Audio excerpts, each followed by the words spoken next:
মাওবাদী মুক্ত ভারতের পথে কতটা সফল কেন্দ্র, দেখব সেই ছবি। প্রাক্তন প্রধানমন্ত্রী মনমোহন সিং বলেছিলেন, মাওবাদীরা দেশের আভ্যন্তরীণ নিরাপত্তার ক্ষেত্রে বড় বিপদ। সেই সময় এ রাজ্য সহ দেশের একাধিক জায়গায় নতুন করে গড়ে উঠেছিল মাওবাদীদের জনভীতি। সাধারণ মানুষ পরিচিত হয়েছিলেন কিষাণজির নামের সঙ্গে। রাজ্যের প্রাক্তন মুখ্যমন্ত্রী বুদ্ধদেব ভট্টাচার্যকে প্রাণে মারার ছকও তৈরি করা হয়েছিল।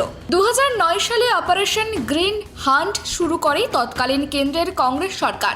তবে কোনো কোনো মহল মনে করে কংগ্রেসের একাংশের মধ্যেই মাওবাদীদের বিষয়ে কী অবস্থান নেওয়া হবে তা নিয়ে দ্বন্দ্ব ছিল।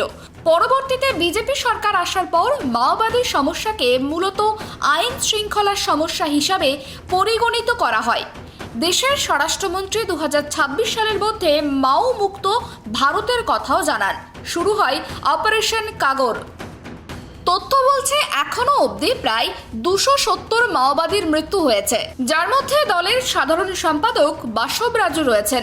আত্মসমর্পণ করেছেন প্রায় 1200, যার মধ্যে তাত্ত্বিক নেতা বেণুগোপাল রাও আছেন।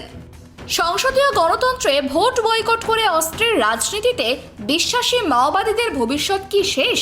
তবে কোনো কোনো মহলের প্রশ্ন, আর্থিক বঞ্চনা যদি সমাজে থাকে সেখানে দাঁড়িয়ে কি সম্ভব মাওবাদী মুক্ত ভারত গঠন? কারণ তারা এই বিষয়কে হাতিয়ার করেই গরিব পিছিয়ে পড়া অংশকে নিজেদের পক্ষে নিয়ে আসেন।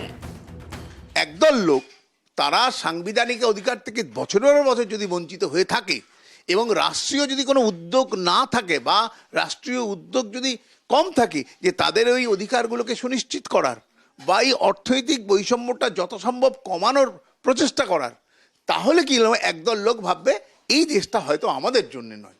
সেই জন্যে তারা পুরো সিস্টেম চেঞ্জের জন্যে যদি অহিংসভাবে না হয় সহিংসভাবে তারা চেষ্টা করছে, যেটা কিন্তু এই পার্লামেন্টারি ডেমোক্রেসি সংসদীয় গণতন্ত্রের মধ্যে মোটেই সমর্থনযোগ্য নয়। কিন্তু আইন ভঙ্গকারী কেসের সাথে এই নকশালবাদ মাওবাদ এটাকে এক করলে কিন্তু হবে না, কারণ এর পিছনে বঞ্চনা, অর্থনৈতিক বৈষম্য এইগুলো কিন্তু লুকিয়ে আছে, যার উপরে ভিত্তি করেই কিন্তু মাওবাদীর একটা জায়গা পেয়েছে। নইলে তো মাওবাদীরা জায়গা পাওয়ার কথা ছিল না মানুষের মনে। ফলে এইগুলোকে যদি ঠিকমতো অ্যাড্রেস না করা হয়, স্বাধীনতার 78 বছর পরে এসেও বলতে হচ্ছে হ্যাঁ আমরা ওখানে পরিষেবা পৌঁছচ্ছি, এইটা খুব দুর্ভাগ্যজনক। বিশ্লেষকদের মতে আসলে ভারতবর্ষের মতো দেশে জনগণের সংখ্যাগরিষ্ঠের ভোটাধিকারের ওপর কেন্দ্র রাজ্য উভয় সরকার নির্বাচিত হয়। সেখানে দাঁড়িয়ে সশস্ত্র বিপ্লবের রাস্তায় চলা মাওবাদীদের মানুষের সঙ্গে বিচ্ছিন্নতা বাড়বেই।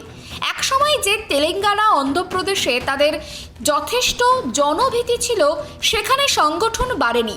দণ্ডকারণ্যের বাইরে এই মুহূর্তে কিষাণজির উত্তরসূরিদের যোগাযোগ অনেকটাই কম। তাছাড়া এই মুহূর্তে সারা বিশ্ব জুড়ে দক্ষিণপন্থী হাওয়া।